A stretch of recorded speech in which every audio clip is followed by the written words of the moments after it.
So picture this. You're sitting on a high-speed train traveling from Ottawa to Toronto at a blazing 300 kilometers per hour. And you're feeling good because you chose a mode of public transportation that's environmentally friendly, affordable, fast, and convenient.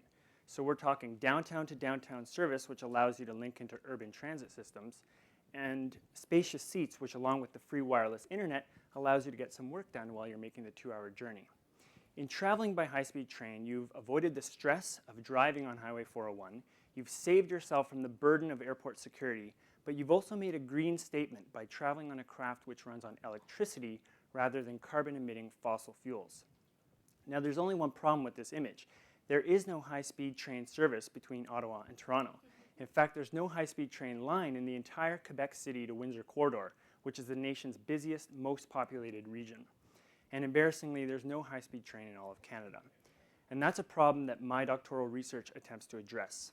My thesis confronts two central questions. First, it asks what have been the political and economic barriers to the development of high-speed rail? And second, if we were to introduce this technology, what underlying conditions would be required to ensure that it is green, accessible, and hassle-free? If you think about it, it's quite puzzling that we don't have high-speed rail in Canada. After all, this is where some of the world's leading transport engineering firms like Bombardier and SNC-Lavalin are based. In addition, Canada is one of the only members of the Group of 20 major economies, the G20, that has no official plans to even introduce the technology in the coming decades. There's also a democratic dimension here because polls show that Canadians overwhelmingly support the idea. They want their government to invest in high-speed rail. And the most bizarre aspect of this story is that back in the 1960s, Canada was at the forefront of research and development into this issue.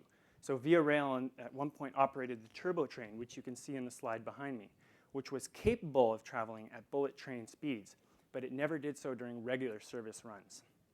In short, Canada was on track to develop high-speed rail, but somewhere along the line, the plans were derailed. And after 40 years of studies, we know there's ample demand today. So my thesis examines the political and economic context in order to shed light on the technology's social and environmental potential. And my hope is that by contributing to a national discussion on this issue, that image of sitting on a blazing fast eco train might one day become a reality. Thank you.